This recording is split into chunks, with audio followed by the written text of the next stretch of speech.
बंदो गुरुपद कंज कृपा सिंधु नररूप हरि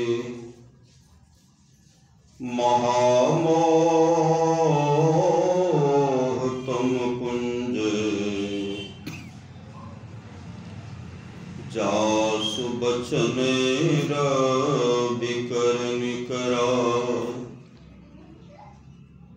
धन्य धन्य सतगुरु सुखदायक महिमा कही न जाए। जो कुछ कहो तुम्हारी कृपा मोते कछु न बसाए। और व्यक्त रूप में प्रातः स्मरणीय अनंत श्री व्यवस्थित परम पूज्यपाद सदगुरु महाराज के चरणों में कोटि कोटि नमन। मंचासीन पूज्य बाबागण विशिष्ट गुरुजन उपस्थित सत्संग प्रेम महानुभावों माता एवं बहनों सभी के अंदर में बैठे हुए परमात्मा को कोटि कोटि नमन। संत महात्मा लोग कहते हैं मनुष्य जीवन की सफलता भगवत प्राप्ति में है। यह तन बार बार मिलने को नहीं है, इसलिए आगे की यात्रा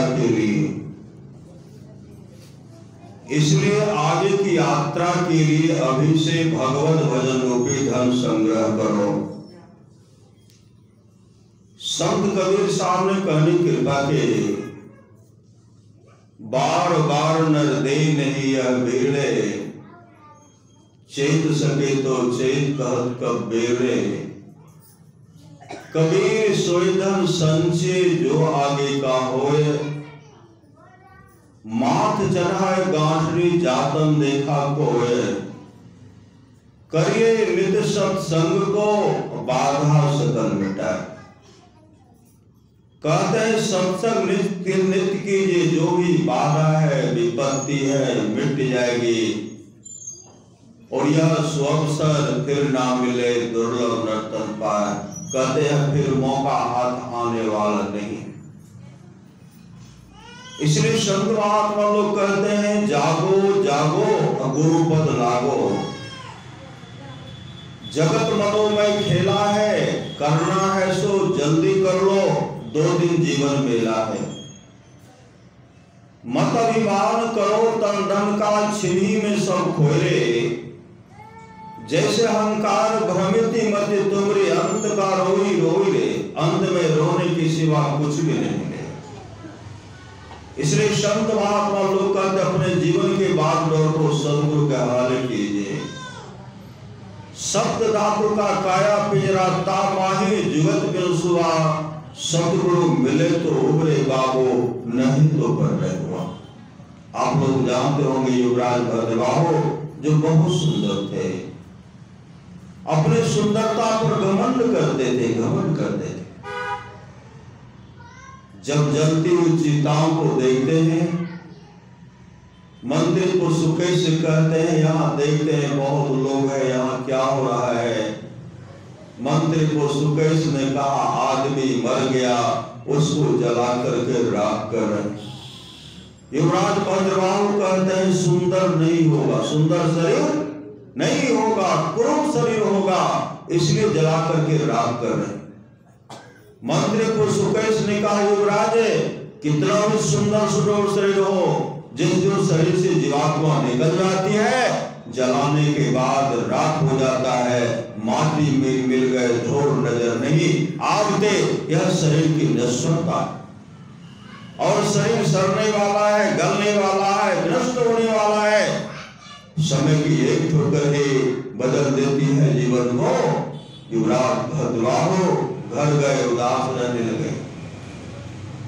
राजा के द्वारा तरह तरह से इलाज कराया गया वह लेकिन ठीक नहीं हुआ। अंत में राजगुरु को बुलाते हैं। राजगुरु बहुत समझाते, युवराज इस तरह हो गए, विशाल राजपाट कैसे चलेगा, प्रजा का भरण पोषण कैसे होगा। बहुत समझाने के बाद युवराज भद्रबाहु कहते हैं, गुरुदेव आप तो कहते हैं यह शरीर, यह राजपाट है, प्रजा का भरण पोषण कैसे होगा। हम तो यह सोच रहे हैं शरीर से जीवात्मा निकलेंगे, इस शरीर को जला करके राख कर दिया जाएगा, मेरा कल्याण कैसे होगा, वह युक्ति तो मुझे बताइए। तो राजगुरु कहते हैं इसमें सच्चे सदगुरु क्या करता है। सच्चे सदगुरु महाचार्य को बुला करके उनको भजन भेद दिलाए और भजन भेद लेने के बाद युवराज भद्रबाहु मुस्तिदी के साथ ध्यान भजन के मोक्ष को प्राप्त किए। मोक्ष संत महात्मा लोग कहते शरीर की नश्वरता पर हमेशा विचार कीजिए। अभी सुन रहे थे सत्संग योग से भगवान वेद की वाणी वेद मंत्र ओम युरजान है प्रथमम मनस्तत्वाय सवितार्यम अग्निर ज्योतिर्निश्चय पृथ्व्याध्यावृत। वेद भगवान उपदेश करते कि हे मनुष्यों, जगत पर सब करता ईश्वर का तत्व ज्ञान प्राप्त करने के लिए सबसे पहले बुद्धि योग सत्संग करने के लिए कहा गया है। मानस योग मानस जप तथा मानस ध्यान करने के लिए कहा गया है। अग्नि योग दृष्टि योग की क्रिया करने के लिए कहा गया है। कहते जिसको जीवन में मिला सत्संग है उसको हर घड़ी आनंद ही आनंद है। जीवन में सत्संग चाहिए। सत्संग के प्रभाव से आप लोग जानते होंगे, गौतम धुंधकारी को जानते होंगे। जब धुंधकारी सत्संग में सत्संग का श्रवण के जो सत्संग भागवत कथा गौतम धुंधकारी को सुना रहे, 7 दिन तक सत्संग का श्रवण के और सत्संग के फल से क्या होगा, क्या हो गया उसके जीवन में। धुंधकारी के वैकुंठ लोक से विमान आता है, विमान पर बैठ करके वैकुंठ लोक को चले गए। इस सत्संग का फल है। राजा परीक्षित 7 दिन तक सत्संग का श्रवण के और सत्संग सुनते सुनते राजा परीक्षित आत्मस्वरूप का दर्शन करते हैं। वैकुंठ लोक से विमान आता है, विमान पर बैठ करके वैकुंठ लोक को चले गए। इस सत्संग का फल है। भगवान बुद्ध के समय की बात है, आप लोग जानते होंगे। जो एक ब्राह्मण कुमार था जो मात्र 7 दिन जीवित रहने वाला, धम्पद की वाणी धम्पद माई है, 7 दिन जीवित रहने वाला था। ब्राह्मणी प्रणाम करते हैं, भगवान बुद्ध उनको आशीर्वाद देते हैं। जब ब्राह्मण कुमार प्रणाम के भगवान बुद्ध चुप हो गए। आनंद करते बनते इनके माता पिता को प्रणाम किए तो आप इनको आशीर्वाद दिए। वह ब्राह्मण कुमार जब आपको प्रणाम किए तो आप चुप हो गए, इनको आशीर्वाद दीजिए। तो भगवान बुद्ध का कहते आनंद है, इसे मैं क्या आशीर्वाद दो, यह ब्राह्मण कुमार तो मात्र 7 दिन जीवित रहेगा। ब्राह्मण ब्राह्मणी रोने लगे। आनंद कहते बनते इकलौता पुत्र है, कोई उपाय तो कीजिए। भगवान बुद्ध कहते हैं इसके लिए 7 दिन तक सत्संग कराओ, ऐसा घेरा बनाओ, घेरे के अंदर में 7 दिन तक सत्संग हो और ब्राह्मण कुमार सत्संग का श्रवण करे। ऐसा घेरा बनाया गया। घेरे के अंदर में 7 दिन तक सत्संग हुआ। धम्पद और त्रिपिटक ग्रंथ का पाठ हुआ और ब्राह्मण कुमार आगे में बैठ करके सत्संग का श्रवण किया। 7वें दिन सत्संग समाप्त हो गया। 8वें दिन जब वो ब्राह्मण कुमार भगवान बुद्ध को प्रणाम करने के लिए जाते हैं तो भगवान बुद्ध कहते हैं दीर्घजीवी भव।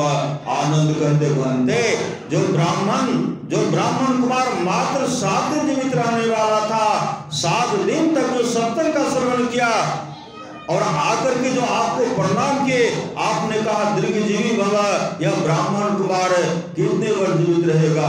भगवान बुद्ध कहते हैं 120 वर्ष। 120 वर्ष है। इस सत्संग का फल है। आप लोग जानते होंगे भगवान गावा की बात। पर महाराज सुन रहा जैसे गरीब व्यक्ति को सत्संग का समय दिए थे, अपने मन से उनको सत्संग का समय दिए थे। जब वो सत्संग का आयोजन किए, गांव के सत्संगी लोग से चंदा मांगते थे, गांव के सत्संगी लोग उनको पहले मदद नहीं करते। गांव के लोग जो सत्संगी नहीं थे वो भी मदद नहीं करते थे।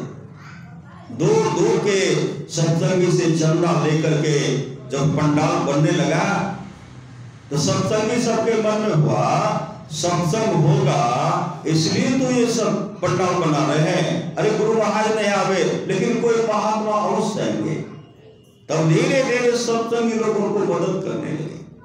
जब मदद करने लगे धीरे धीरे सत्संग का समय नजदीक आया। पंडाल बन करके तैयार है, कल सत्संग होने वाला है, पर कल गुरुदेव का पदार्पण होने वाला है। सुबह में ही उनका पुत्र मर गया, छोटा सा बालक मर गया। गांव के लोग जान गए इनका लड़का मर गया। गांव के लोग कहते थे क्या लाभ हुआ, जो सत्संग नहीं थे, क्या लाभ हुआ, सत्संग करवा रहे हो, सत्संग आयोजन रखे हो, तुम्हारा पुत्र मर गया, अब भी छोड़ो, अभी पंडाल गुजारो, छोड़ो। लेकिन वह क्या कहते हैं, बच्चा को जहां जाना था चला गया, लेकिन मेरा सत्संग नहीं गुजरे, मेरे यहाँ सामर्थ्यवान सदगुरु आ रहे। उसी समय बच्चा को दौर पर घर के दौर पर रखते हैं। सदगुरु महाराज का पदार्पण होता है, सब उनके सेवा में लग गए। अपराह्नकालीन सत्संग होना था। गुरुदेव जब मंच पर गए, प्रवचन करने लग गए, सत्संग की महत्ता पर सुना रहे थे, दान के महत्ता पर प्रवचन सुना रहे थे। धीरे धीरे महाराज सुभाष अंतर्यामी सदगुरु सब कुछ जानते थे। गृहपति भी बैठ करके सत्संग सुन रहे थे और धारा प्रवाह आंसू बहा रहे थे। पर महाराज सुभाष कहते हैं सत्संग कराने बहुत खर्चा होता है, भोज भंडारा करना पड़ता है, विदाई करना पड़ता है। यह डर था तो सत्संग का समय क्यों ले लेता है, सत्संग का समय भी ले लेता है, खर्चा के डर से रोता भी, आंसू बहाता है। इस तरह रो रहा है तो लगता है इसका बेटा मर गया है। उसी समय सदगुरु महाराज खड़े हो गए। सदगुरु महाराज के सामने वह भक्त खड़े हो गए। सदगुरु महाराज कह रहे हैं कि लगता है इसका बेटा मर गया है, इस तरह रो रहा है। वह भक्त खड़े हो गए और हाथ जोड़ करके रोते हुए कहते हैं हाँ हाँ मेरा बेटा मर गया है, मेरा बेटा मर गया है, मेरा बेटा मर गया है। पर महाराज सुभाष तमाम भक्त जो बैठे हुए थे उनसे कहते हैं ये क्या बोल रहे हैं। सब कहते हाँ वो जो इनका लड़का था, जो लड़का मर गया। पर महाराज सुभाष कहते वो लड़का कहाँ है, का घर के दौर में रखा हुआ है। पर महाराज सुभाष उतरते हैं, एक फूल लेते हैं, वहां गए और कहते बच्चे की माँ कहाँ उठाओ और उसे दूध पिलाओ। फूल रखते हैं, कहते बच्चे की माँ कहाँ उठाओ और उसे दूध पिलाओ। दुखियानी तो दौड़ पड़ी, बच्चे को उठाती है, बच्चा रोने लगता है, दूध पिलाती है, बच्चा दूध पीने लगता है। पर महाराज सुभाष ने कहा इसका नाम होगा राम कुंड। उसका नाम रखा गया राम कुंड मंडल। कितने वर्ष जीवित रहे, 95 वर्ष तक जीवित रहे, 95 वर्ष। इस सामर्थ्यवान सदगुरु साक्षात परमात्मा सदगुरु के रूप में आए। परम संत बाबा देवी साहब कहते हैं सच्चा शिष्य वह है जो गुरु को परमात्मा के तुल्य जानकर आदर करते हैं, परमात्मा के तुल्य जानकर आदर करते हैं। सच्ची घटना सहसा की घटना है। एक बूढ़ी माए थे, सत्संग में बराबर जाते थे। अब सत्संग में उस दिन जो सत्संग हुआ कहते हैं जम बहुत पिटाई करते हैं, जम बहुत कूटते हैं, बहुत कष्ट देते हैं। तो माए तो बिलक बिलक करके रो रही थी, मैं तो वृद्धा हो गई, हमको जमदूत आएंगे लेने के लिए। जममार का वर्णन हो रहा था। अरे जमदूत किनको लेने के लिए आएंगे, जमदूत तो पापी को लेने के लिए आएंगे, धर्मात्मा को थोड़े लेने के लिए आएंगे, सत्संगी को जमदूत लेने के लिए आएंगे, सत्संगी को तो देवदूत लेने के लिए आएंगे। वो हमारे सत्संग से गए, बिलक बिलक करके सदगुरु महाराज के सामने रो रहे थे। तस्वीर ध्यान करने के बाद सामने रो रहे थे। उसी समय सदगुरु महाराज टहलते हुए छड़ी लेकर उनके पास आए और सदगुरु महाराज कहते हैं, क्यों रो रही हो बूढ़ी माई? और हमारे गुरुदेव के चरण में लिपट गए, रोने लगे। कहते, गुरुदेव आज मैं सत्संग में गए थे, प्रवचन हो रहा था, जब बहुत पिटाई करते हैं इसलिए मैं रो पड़े कि हम तो वृद्ध हो गई, मैं तो वृद्धावस्था को प्राप्त हो गई, हम वहां कैसे जाएंगे, जब तो हमको बहुत कष्ट देंगे, इसीलिए मैं रो रहे थे। और महाराज सुहार कहते, बूढ़ी भाई मत रो, जब तुम्हारे जाने का समय होगा मैं आऊंगा और मैं तुमको अपने गुरु धाम लेकर के चला जाऊंगा। माई तो रोना मत, इतने में सामर्थ्यवान सदगुरु। और महाराज सुहार कहते, भज मन सतगुरु दयाल काटे जम जाला। और महाराज सुहार पूरा कहते हैं, गुरु सतगुरु समहित नहीं को निस्दिन करिए, सेवे तन मन आत्म रक्षक है गुरु, गुरु ही नाम एक लेवे, मात होते बड़ी छोड़ कर निते, पिता अधिक भलाई है, कुल मालिक होते बड़ी कृपा धारे, गुरु सब नाई सहाय, तन मन आत्म पद पर वारिये, गुरु हित पढ़कर नाइये, निस्दिन चरण शरण में रहिए और न आन पाइये, जो गुरु कृपा तुनि विचारे, मिटे कल्पना सोग है, गुरु समदाता साहिब नाहि, गुरु गुरु जपिए लोग है। महाभारत माया है जो भूमि दान सत्संग मंदिर के लिए देते हैं। ऐसी पुण्यात्मा, ऐसे धर्मात्मा जब तक धरती रहेगी कोई विशाल स्वर्ग के सुख भोगेगी। जो इसमें मदद करते हैं, जो तमाम मदद करते हैं, परमारास महाराज कहते हैं, जो सत्संग मंदिर का सेवा करता है वह मेरा सेवा करता है, वह मेरा सेवा करता है। आप लोग तन से मन से, मैं देख रहा हूं तन से मन बहुत भव्य रूप है, बहुत सुंदर जगह, बहुत सुंदर भवन का निर्माण आप तमाम मिलकर के किए। जो सत्संग मंदिर का सेवा करता हुआ मेरा सेवा करता है, मेरा सेवा मतलब परमात्मा का सेवा करते हैं, गुरु का सेवा करते हैं। भगवान बुद्ध के समय की बात है, एक नंदू सेठ थे, नंदू सेठ वो सत्संग कराए। अब भगवान बुद्ध को क्या किए, सत्संग मंदिर दान कर दिए। सत्संग कराने के बाद सत्संग मंदिर अपने गुरु को दान कर दिए। महाबौद्ध गल्यायन जब ताप्ती बन जाते हैं, स्वर्गलोक जाते हैं, वहां क्या देखते हैं,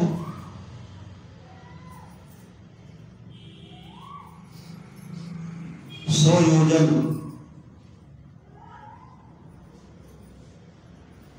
ऊंचाई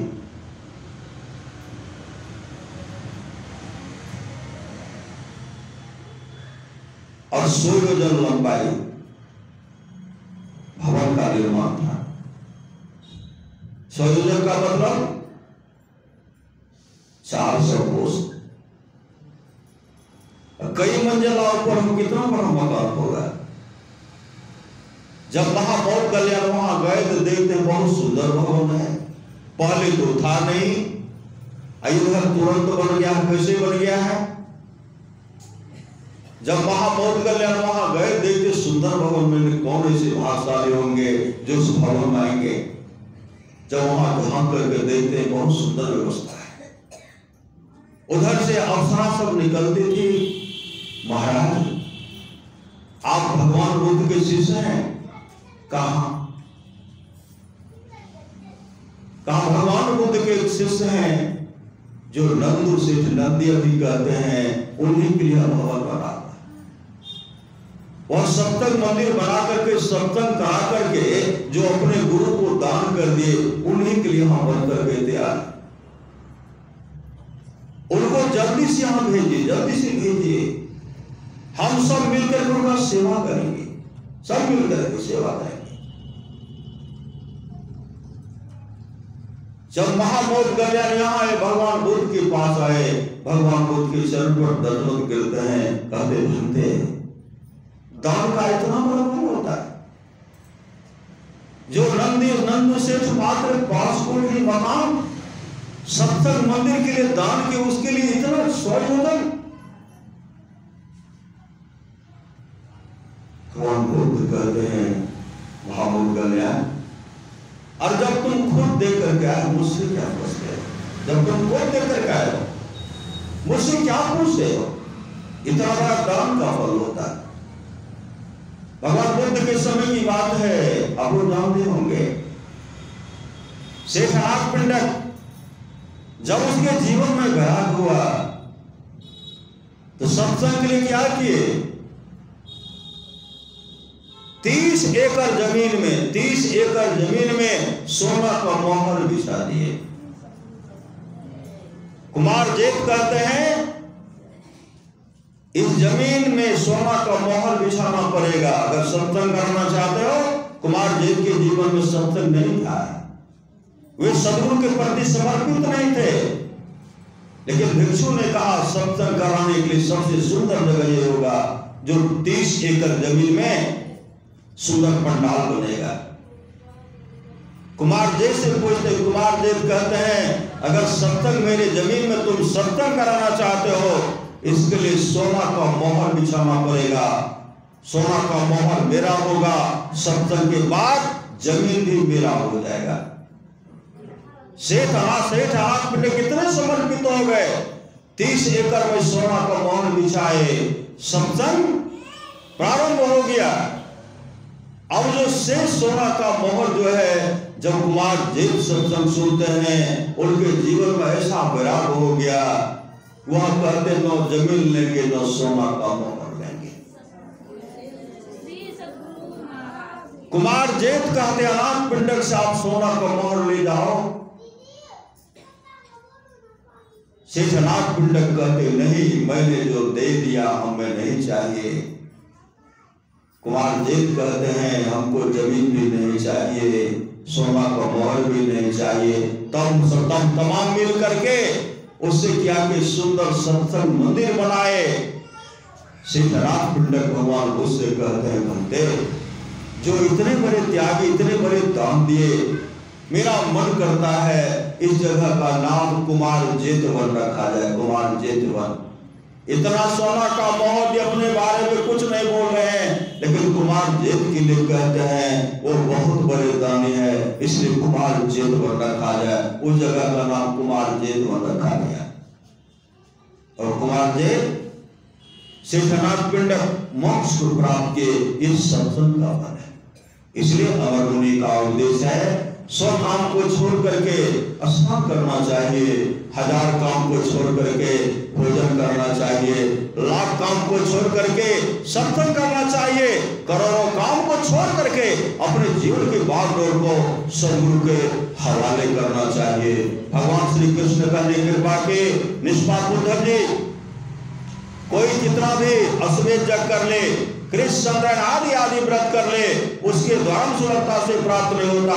बस एक सत्संग ऐसा जरिया है जिसके द्वारा सुलभता से प्राप्त हो जाता, उस भक्त के बस में हो जाता और उस भक्त का परम कल्याण हो जाता। परमाराज महाराज ने कहा जिसके आसपास में सत्संग हो वहां के लोग घर में बैठे रहे, सत्संग नहीं आवे नहीं जाए, समझिए ऐसे लोगों का भाग संस्कार बहुत गिरा हुआ है। जो लोग बहुत दिनों से सत्संग करते आ रहे हैं, अभी कर रहे हैं, आगे भी करेंगे, वे सभी महासुख के भागी होंगे, भागी होंगे, भागी होंगे। रामचरितमानस माया धर्म की 3 गति है, पहला है दान, दूसरा है भोग, तीसरा है डांस। देखते हैं माता जी के द्वारा क्या हो रहा। माता जी से सुन रहे थे कि बराबर भंडारा कराती रहती है, बराबर भंडारा, यहाँ भी सुख वहां भी सुख, कभी दुख का मुख नहीं देखना पड़ेगा, कभी जीवन में भोजन की कमी नहीं होगी। आप लोग जानते होंगे दाता कर्म को, दाता कर्म बहुत दान किए, सोना चांदी हीरा जहाज जमाना दान किए, लेकिन उनके जीवन में ऐसा समय आया सब कुछ तो कराए, लेकिन अन्नदान नहीं कराए थे। अन्नदान की बहुत बड़ी महत्व है। जब यहां से गए, धर्मराज के पास गए, धर्मराज से कहते हैं महाराज जोरों की भूख लगी है। धर्मराज उनके सामने सोना चांदी हीरा जवाहरात का ढेर रख देते हैं, आप भोजन करो। दाता कर्ण कहते हैं महाराज यह सोना कैसे खाया जाएगा, हमें तो अनाज चाहिए, हमें तो भोजन चाहिए।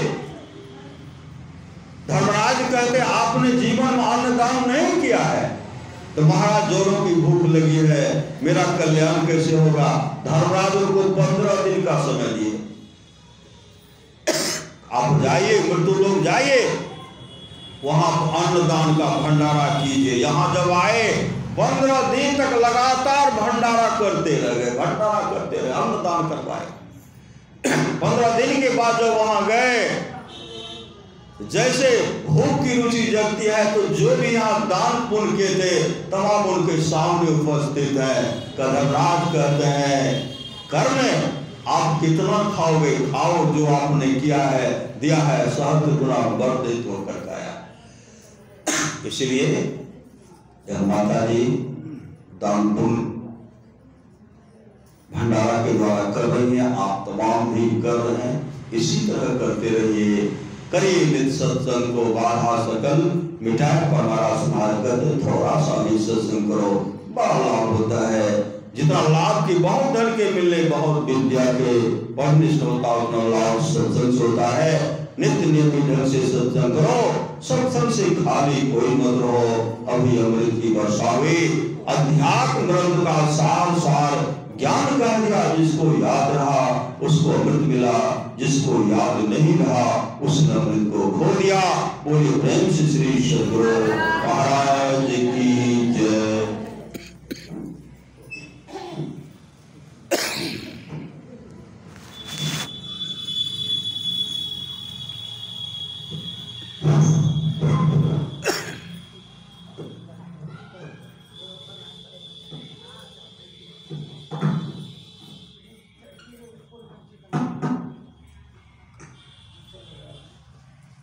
सूचना है शांति संदेश के जो ग्राहक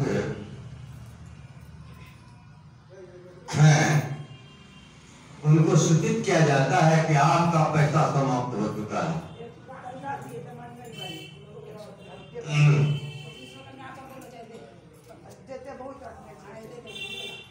मार्च का एक शांति संदेश और आएगा, अप्रैल से बंद हो जाएगा।